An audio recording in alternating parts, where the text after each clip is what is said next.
કૃષ્ણ કનૈયા લાલ કી જય, સનાતન ધર્મની જય. આજે આશેડા મુકામે ભક્તરાજશ્રી સુવનજી તથા તેમના પરિવાર, તેમના પુત્ર, સમગ્ર પરિવારજનોએ મળી અને સુંદર જ્ઞાન યજ્ઞનું આયોજન કર્યું. એમાં આજે અધિષ્ઠાન પદે પૂજ્ય ચંજીરામની પધરામણી કરી. સાથે સાથે પરબતરામ કાતરા નિવાસી, ચોધારામ ધનપુરા નિવાસી તથા અહીંયા નટુરામ સાહેબ આશેડા નિવાસી, અહીંયા તેજમલરામ મહારાજ વાસણી નિવાસી તથા અમારે કપિલાબા મહારાજ ખારેડા નિવાસી તથા દશરથરામ મહારાજ સાવિયાણા નિવાસી તથા વ્યાસપીઠને દીપાવનાર તમામ સંતગણ, તમામ ભક્ત પ્રેમી સજ્જનો. વિશેષ તો આ યોગ આપણને જે મળ્યો છે એ યોગ ભવસાગર તરવા મળ્યો છે. આ મનુષ્યજન્મ એક યોગ છે અને આ ભજન સત્સંગનો કાર્યક્રમ એ પણ એક યોગ છે. અને આ યોગમાં મનુષ્યને પરમાત્માની પ્રાપ્તિ કરવા માટેની સાચામાં સાચી દિશા મળે છે. હમણે આ ભાઈ અમારે મયુરભાઈ ગાતા હતા પેલા એમાં રાગમાં કે ચલતે ચલ સારે રાહ ચલતે ચલતે કોઈ મિલ ગયા હે. હવે આપણને આ જીવન એક રાહ છે, જીવન એક રસ્તો છે અને એ જીવનના રસ્તામાં જો સદગુરુ મળી જાય તો એ હાચા મળ્યા કેવું રહે, અને જો સદગુરુ ના મળે તો આપણું જીવન એળે ગયું કહેવાય. કેમ કે સદગુરુ જ પરમાત્માનું પ્રાગટ્ય જે અવ્યક્ત છે એને વ્યક્ત કરવાની શક્તિ જો હોય તો સદગુરુમાં છે. જે પરમાત્મા અવ્યક્ત નિરાકાર એમ કીધો છે, પરંતુ સગુણે જો એના દર્શન કરવા હોય તો પરમાત્માને વ્યક્ત, જેમ પાણીનો કોઈ આકાર હોતો નથી પણ બરફ બને તો એનો આકાર થાય છે, એવી રીતે પરમાત્મા અવ્યક્ત હોવા છતાં સદગુરુ મહારાજની જો કદાચ કૃપા થાય તો એ વ્યક્ત થઈને આપણને દર્શન આપે છે. એટલે આપણા તુલસીદાસે કીધું કે નિર્ગુણ રૂપ સુલભ હતી, સગુણ જાન નહીં કોઈ, અગુણ સગુણ નાના ચરિત, સુની મુનિ મન ભ્રમ હોય.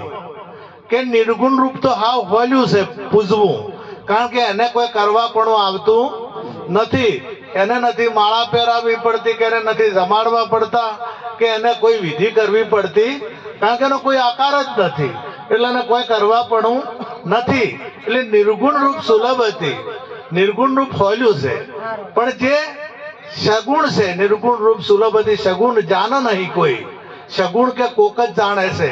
અને સગુણને જે જાણે તો એ મહાન રામચંદ્ર ભગવાન જ્યારે વનવાસ, સીતાજી વનવાસ હતા અને સીતાજીને રાવણ લઈ ગયો, એટલે પછી રામચંદ્ર ભગવાન સીતાજીની શોધમાં જંગલમાં ફરતા હતા અને એ ટાઈમે રોતા હતા. એટલે પાર્વતીજીને પણ સંશય થયો કે ભગવાન આવા હોય નહીં, કેમ કે આવા ભગવાન એક સ્ત્રી માટે રડે છે આવો, કારણ કે પરમાત્મા પૂર્ણ પુરુષોત્તમ હતા છતાં એમના ઉપર પણ સંશય થયો છે. એમ આ સગુણ રૂપે જે ગીતામાં ભગવાને કીધું કે જ્ઞાની એ મારું સ્વરૂપ છે, જ્ઞાની એ મારું સ્વરૂપ છે. તો અત્યારના વર્તમાનના જે સંતો છે એ જ્ઞાની મહાપુરુષો છે અને જ્ઞાની એ સગુણ સ્વરૂપે આપણો ઉદ્ધાર કરવા માટે પ્રગટ થયા છે. અને એ મહાપુરુષો આપણો ઉદ્ધાર કરી શકે, પણ એમના ચિહ્ના માર્ગે આપણે ચાલીએ તો. આ ધન જે કિંમતી છે, આત્મધન, અમારા બળવંતજી બોલ્યા હતા કે ગુરુ મહારાજ છે પોતાની ઓળખાણ કરાવે, આત્માની ઓળખાણ કરાવે. અને આત્માની ઓળખાણ થાય તો પરમાત્માને શોધવા પડતા નથી, કારણ કે આત્મા ને પરમાત્મા જુદા છે જ નહીં. હોનું ને દાગીનો બે જુદા છે જ નહીં, આ રૂ ને કાપડ બે જુદા છે જ નહીં, પરંતુ એક ભાસ થયો છે. એ વાત સમજાતી એટલે આપણને જુદું જુદું લાગે છે. પણ સદગુરુની કૃપા થાય એટલે આ કિંમતી જે ધન છે, આખા વિશ્વમાં જો કિંમતીમાં કિંમતી ધન હોય તો આત્મધન, આત્મજ્ઞાન રૂપી જે ધન છે એના જેટલું બીજું કોઈ. આપણા જ્ઞાન વલ્લભ યાજ્ઞવલ્લભ ઋષિ, એમને બે પત્નીઓ કાત્યાની અને મૈત્રી. એટલે યાજ્ઞવલ્લભે કીધું કે મારે હવે ભજન જ કરવું છે, એટલે જે મિલકત હોય એ મિલકતના હું ભાગ પાડું, એટલે તમે ચેડી લડો ના. બે ને ચેડે ડખો થાય એટલે હરખા ભાજે તમને બે ને વેચી આપો અને હું સુખ શાંતિથી મને વનવાસ જઈ અને ત્યાં ભજન કરું. એટલે મૈત્રીએ કીધું કે તમે જે આ મૂકીને જો છો એ કિંમતી હોય તો મૂકીને શા માટે જો છો? તમે જે આ ધન છે, તમે જેને ભૌતિક સમૃદ્ધિ કહો છો એ કિંમતી છે, તો તમે એને મૂકીને શા માટે જો છો? તો તમે જેના માટે જો છો એ કિંમતી છે કે આ તમે જે અમને આપો છો એ કિંમતી છે? એટલે યાજ્ઞવલ્ક્યજી કીધું કે કિંમતી તો જેના માટે હું જઉં છું એ છે, તો પછી મારે એની જરૂર. મૈત્રીએ કીધું એમના પત્નીએ કે મારે તમે જે છોડીને જો છો એ ધનની મારે જરૂર નથી. એટલે કહેવાનો મારો ભાવ કે આ ભૌતિક સમૃદ્ધિ તમામે તમામ વિશ્વનું કદાચ ઐશ્વર્ય હોય તો જે આત્મજ્ઞાનના તોલે આવતું નથી. એટલે આત્મજ્ઞાન બહુ કિંમતી છે, ધન છે. અને આ જ્ઞાન જે મહાપુરુષો પૂજાણા ને તો જ્ઞાનથી. તમે કદાચ ડોક્ટરની પૈસા આલો તો શેના આલો છો? વ્યક્તિના આલો છો કે જ્ઞાનના? એની પાસે જે જ્ઞાન છે એના તમારે પૈસા ઓપરેશન કરવાનું એની પાસે જ્ઞાન ના હોય તો તમે એને પૈસા આલો. અને તપાસ નિદાન કરવાનું એની પાસે જ્ઞાન ના હોય તો તમે એને પૈસા આલો નહીં. અને એને મોનો છો તો મોનવાનું કારણ શું છે કે એમની પાસે જ્ઞાન છે. અત્યારે શિક્ષકના પૈસા સરકાર 50,000 લાખ રૂપિયા પગાર આલે છે. એ વ્યક્તિનો પગાર આલતી નથી, પરંતુ જે જ્ઞાન છે એનામાં એ જ્ઞાનનો પગાર મળે છે. અમને એ જ્ઞાનની કિંમત મળે છે. એમ અહીંયા જે વ્યક્તિ તો બધા એક જ જેવા છે. તમારા તમામે તમામના શરીર પોત તત્વનો જ છે. બધામાં શ્રી રામચંદ્ર ભગવાનનું હોય કે કૃષ્ણ પરમાત્માનું હોય કે આપણે હમણે સદારામ બાપા થયા એમનું હોય કે આ બેઠા મહાપુરુષો એમનું હોય કે તમે બધા બેઠા એ બધાનું શરીર પોત તત્વથી જ બનેલું છે. પરંતુ એક પૂજાય છે અને એક જેલમાં છે, એક ઊંચા ઓઢા ઉપર બેઠો છે. આ તો એકને કોઈ આવો કહેતું નથી. હવે એક જ વસ્તુ છે, એમાં રહેવા વાળો એક બીજો છે. જે રામમાં હતો એ તમારામાં છે, બીજો છે. અને રામને એમ તો જુદા જ નથી. એમ કહું કે લાઈટ છે ને એમાં સાઉન્ડમાં વીજળી એક જ છે અને આ જે ફોક્સ છે ને એમાં વીજળી એની એ જ છે, પણ સાધનમાં ફેર છે. એટલે પેલું વાગે છે અને પેલું પ્રકાશ કરે છે. મોટર હોય તો પાણી લાવે, પંખો હોય તો ફરે. વીજળી એકની એક જ છે, પરંતુ સાધનમાં ફેર છે.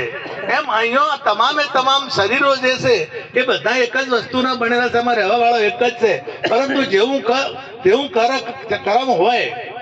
કર્મ હોય એવી એની કિંમત થાય. એટલે આ મનુષ્ય જન્મ એળે જવો જોઈએ નહીં. મનુષ્ય જન્મ સદગુરુ નથી મળ્યા તો કોઈ મળ્યું નથી. આ ગીતામાં ભગવાને કીધું કે ન ત્વેવા હમ જાતુ નાશમ ન ત્વયમ નેમે જનાધિપા ન ચેવ ભવિષ્યમ વયમત પરમ. હે અર્જુન, આ જે રાજાઓ તમારી સામે ઉભા છે એ રાજાઓ પેલાય હતા, અત્યારે છે અને પછી પણ રહેવાના. હું ને તું પેલાય હતા, અત્યારે વર્તમાનમાં છીએ અને પછી પણ રહેવાના. પણ મને યાદ છે અને તું ભૂલી ગયો છે. આ રાજાઓ ભૂલી જશે, તું ભૂલી ગયો છે અને મને યાદ છે. હું શું છું, હું કોણ છું, તું કોણ છે, આ રાજાઓ કોણ છે મને ખબર છે. એમ આ જીવાત્મા છે પોતાની જાતને, પોતાનું જે સ્વરૂપ છે એ સ્વરૂપ ભૂલી ગયો છે. કોઈ ગોડો મોણો થઈ જાય ને, ગોડો એનું મગજ જતું રહે ને, એટલે જો કદાચ બીજા ગામમાં જતો રહે એને પૂછણ તો કે કયા ગામનો છે તો ખબર ના હોય. એનું નામની ખબર ના હોય, કુટુંબની ખબર ના હોય, ઉંમરની કશું એને ખબર હોય નહીં. અને કોઈ ડોક્ટર હારા મળી જાય, મનોચિકિત્સક મળી જાય અને કદાચ ઝાટકો મરાવરાવે અને એને કદાચ આ જે રોગ હોય જ્ઞાન તંતુઓ નહીં જતો રહે તો બધું યાદ આવી જાય કે ના જાય. અને ખબર પડે કે હું તો આ ગામનો છું, હું આવો છું, મારું નામ આ છે, હું આ કુળનો છું. એમ સદગુરુ મહારાજ એક ઝાટકો મારે અને આ જીવ જે ભૂલી ગયો છે એને જો યાદ આવી જાય તો તરત એને ખબર પડે કે હું મરું એવો નથી, હું જન્મો એવો નથી, હું અખંડ છું, અવિનાશી છું. અને મારું કોઈ કુળ પાર્વતીજીને જ્યારે નારદજી શિવજીને લગ્ન કરવાનો સમય આવ્યો એટલે નારદજી જ્યાં કે તમે આવા વરને શું મોયા છો? કેમ કે એને કોઈ કુળ નથી, એને કોઈ મા બાપ નથી. અથવા તમને કોઈ કુળ વાળો ના જડ્યો, તમને કોઈ મા બાપ વાળો ના મળ્યો, કોઈ હારા કુળનો વર ગોતવો હતો. એટલે પાર્વતીજી કીધું કે ભાઈ તમે સંત છો, મારે તમને શું કહેવું, પણ હું એક વાત કરું છું કે કુળ વાળો હોય મરી જાય, મા બાપ વાળો હોય મરી જાય, અને મારો ધણી છે મરે એવો નથી, મારો ધણી જન્મે એવો નથી. એટલે મને જે વર મળ્યો છે એ અમર વર મળ્યો છે. મીરે આ વાતને ટેકો આલ્યો કે અમર વરને હું વરું, એવા વરને શું મરું કે આજ જન્મે કાલે મરી જાય. અમર વરને મરું. આ અમર વર જે છે એ તમારું સ્વરૂપ જ છે, આ બીજા કોઈનું સ્વરૂપ નથી. પરંતુ જે ભૂલી ગયો છે એને યાદ કરવા માટે આ સદગુરુ મહારાજનું શરણું સ્વીકારવું પડે. મહાપુરુષોએ આપણને ખૂબ સમજાવવાની કોશિશ કરી. યુગોથી આપણા વેદો લખ્યા, પુરાણો લખ્યા, શાસ્ત્રો લખ્યા. આ બધું શા માટે લખ્યું છે કે જીવને જગાડવા. અત્યારે રાતના મેળાવડા થાય છે, ભજનો થાય છે, સત્સંગો થાય છે, તો શા માટે થાય છે કે આ જીવને જગાડવા.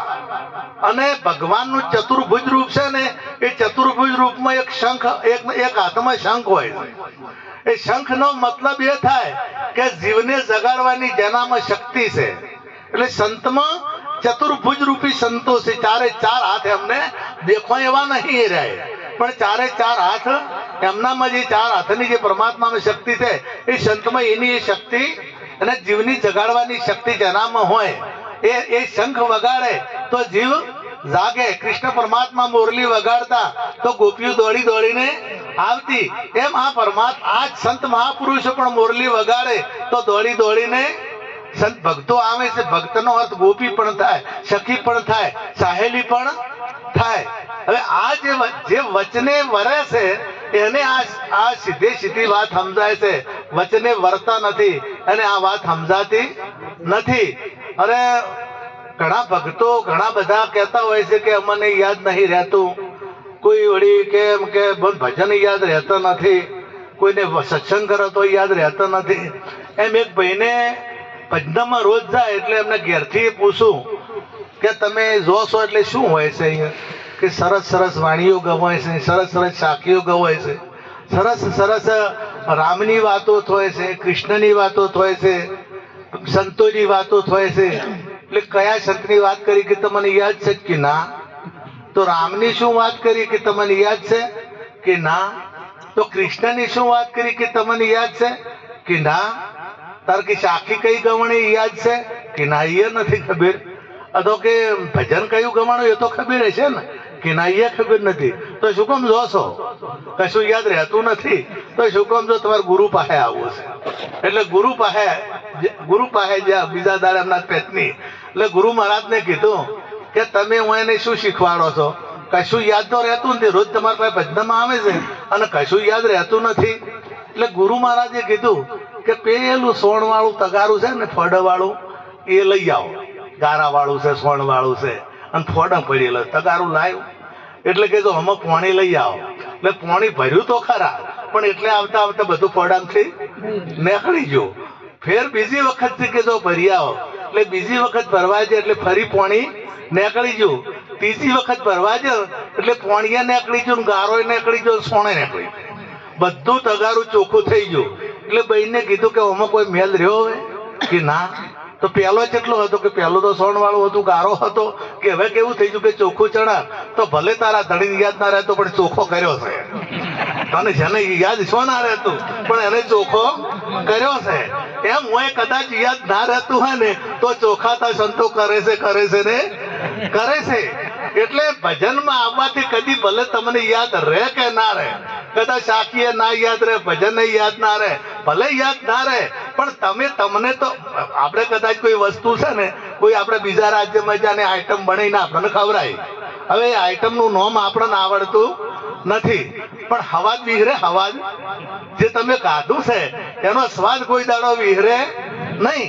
એમ સદગુરુ મહારાજે તમારું જે પ્રગટ રૂપ નક્કી કરાયું છે, તમારી જે ભારતી ઝાંખી કરાઈ છે, એ તમને ભલે બીજું કોઈ યાદ ના રહે, પણ તમે તમને ભૂલશો, તમને કોઈ દાડો તમારે ભૂલવાપણું આવશે નહીં. પણ એ ગુરુ મહારાજના વચન ઉપર આપણને પૂર્ણ જે ગુરુ મહારાજ જે કહે છે એ માર્ગે આપણે ચાલીએ, માર્ગે ચાલીશું તો જ મેળ આવશે, એ સિવાય મેળ આવશે નહીં. એટલે મહાપુરુષો આપણને જગાડવા માટે જ આવ્યા છે. એટલે જીવનમાં કંઈક લેજો, અને એ જીવન આ મફત મળ્યું નથી, આ જીવન મફત મળ્યું નથી. સંતોએ કીધું કે કોટી જન્મના પુણ્યથી મળ્યો મનુષ્ય અવતાર, હેત કરી હરિના ભજ્યા તને લાખો વાર ધિક્કાર. એટલે મફત નથી મળ્યું, પરમાત્મા એક મોકો આપ્યો છે, એક અવસર આપ્યો છે. આ શુભ અવસર આવ્યો છે, આ શુભ અવસર મળ્યો છે, અને આ મોકામાં તમારે જે કરવું છે તમે કરી શકશો. એ શક્તિ તમારામાં છે. તમારે ભક્તિ કરી અને નર 80 કરણી કરે તો નરકા નારાયણ. જે રામ હતા જન્મ્યા તારે રાજકુમાર જ હતા, તારે ભગવાન હતા, પરંતુ એ ભગવાન થઈ ગયા. આપણા સદારામ બાપા તમે જો મંદિર થઈ ગયા, અને એમના મંદિરો બીજે પણ બનવા માંડ્યા, અને બજારોમાં પણ એમનો સ્ટેચ્યુ ઉભો કરવા માંડ્યા. એ પણ આપણા જેવા હતા, પણ ભજન કર્યું તો ભગવાન થઈ ગયા. તમે જલારામ જુઓ, તમે આવા મહાપુરુષો થઈ ગયો. એ તમામ શક્તિ તમારામાં છે. એ શક્તિ પરમાત્માએ તમને આપી દીધી છે, અને એ શક્તિનો તમે ઉપયોગ કરો તો તમારે જે મેળવવું હોય, ભણવું હોય તો ભણી શકો છો. તમારે સારું કાર્ય કરી કોઈ રાજનેતા થવું હોય તો પણ થઈ શકો છો. તમારે જે મેળવવું હોય એ મેળવવાનો જો કદાચ મોકો મળ્યો હોય તો આ એક જ મોકો મળ્યો છે, અને આ મોકો જવા દીધો તો ફેર ચારે વારો આવે એની કોઈ ખબર નથી. એટલે તમારું જે સ્વરૂપ છે, અજર અમર જે તમારું સ્વરૂપ છે, એને પારખવા માટે સદગુરુનું શરણું લેવાની જરૂર છે. હવે મહાપુરુષો હજી ઘણા બાકી છે, એટલે આટલું કહી મારી વાણીને વિરામ આપું. સદગુરુ વધારેલા હરિગુરુ. ધન્યવાદ.